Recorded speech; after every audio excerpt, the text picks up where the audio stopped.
This is Next 5 Minutes. The title for today's session is When and Then Begin. It takes employers anywhere from 10 to 50 days on average to fill a position. Now, employers source for and identify the best fit, well-qualified candidates to join their teams. And they should. Naturally, they look for winners. So what does it mean when a team full of winners is consistently not winning? When do you think we should start treating our teams like they're winners? See, some managers might naturally do this only when the team is winning, because on the surface, that makes sense. But what if we followed that logic and we had a team that was not winning and we didn't treat them like they were winners? Well, what are we treating them like? See, if we don't have a word or phrase that can define or explain how we treat our team, then there's no plan to do this. And so we shouldn't be surprised if our teams are not consistently winning. See, we can have a lot of meetings. We can talk about metrics and logistics and such. But what's the plan to influence the thinking and the feelings of our team? Numbers don't motivate people. Leaders do. That's the basis of the next 5 minutes. Now, I believe that by intentionally influencing the thinking and the feelings of our teams, we can set a tone. We can set an atmosphere for winning. See, interviewers generally know early in an interview if they will move forward with a candidate. Let's say a certain candidate was hired. Great. Now, what happened in that interview? The candidate was made to feel special. Not many people make it this far.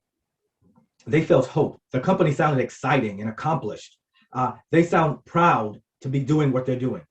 See, that's how the candidate was made to feel at the interview. You may have heard me say this before.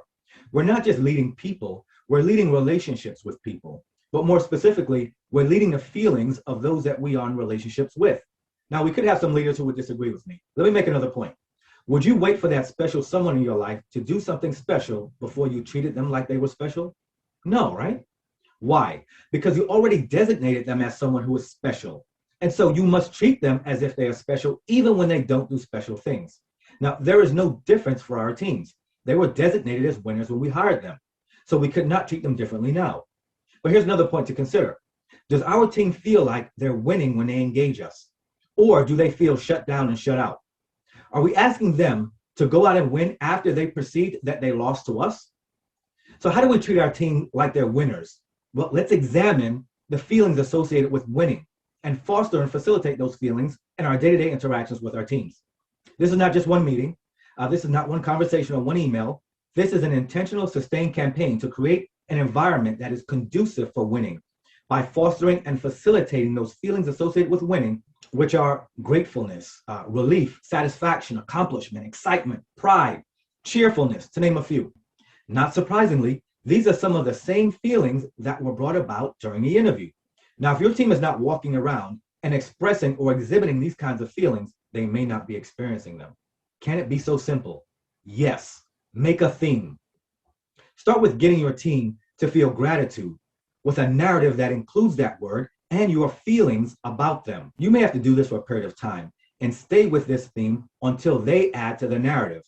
You could repeat this process with a combination of feelings like accomplishment and pride. Tell their story. You start to tell it and they will finish it. They will recall details that were not made public the first time around. See, now they're feeling it. And it's easier to lead people by their feelings instead of by the task. The latter will involve you in every step of the way, but the former will be moved by their impulse to win. Let's revisit that special person. What causes us to commit acts of love? Is it the thought of the feelings that we would gain once that love is requited at some future time? Or is it the feelings that we have right now today? You see, the feelings that we will have in the future gave us the impetus to take action, but the impulse to act took place today based on the feelings we have right now.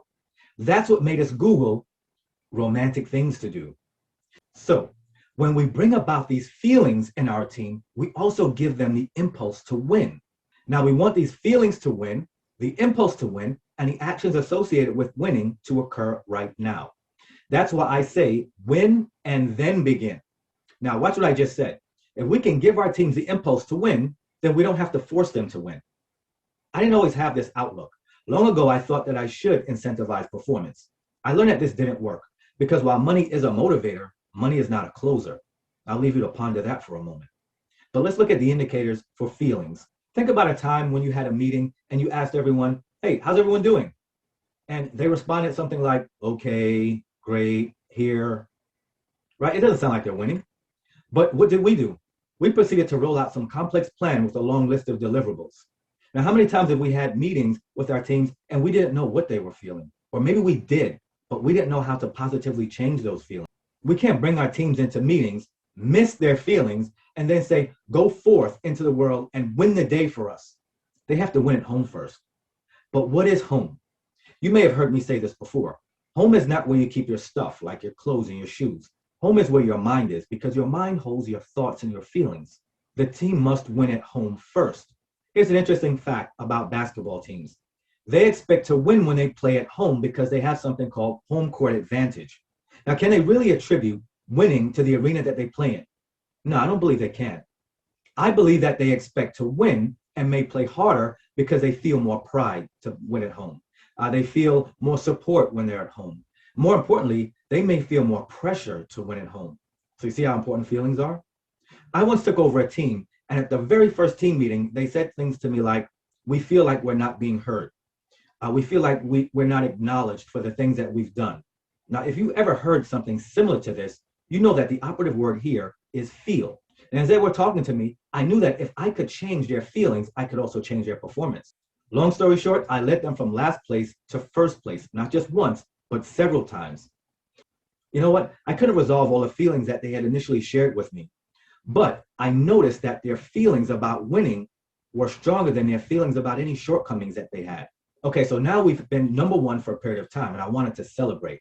So I called a meeting, and my expectation was to celebrate not only the effort, but them specifically, individually, and corporately. So I brought my winning attitude to the meeting. But to my surprise, I saw them bring their cautious attitude. They were afraid that somehow the rug would be pulled out from under them. And I had to remind them, winning is what got us here, not being cautious. We have to stay the course. I think they likened it to being humble, and that's fine. That's one thing. That is respect for those you serve, those you may have bested, for each other, for the sport or the game or the industry. That I agree with. But I also agree with celebrating our successes, whether they are big or small. So anyway, in this exchange between my winning attitude and their cautious attitude, who do you think won? I did. But I didn't win because I was their manager. I won, and watch this, because anything that you put up against winning is not winning. I'm Abrams, you're awesome, and I'll see you in the next 5 minutes. This is Abrams. I recently read a great leadership article written by Dr. Ruzanna Hernandez. A link to that article can be found in the description box. I hope you find it as useful as I did. Thanks.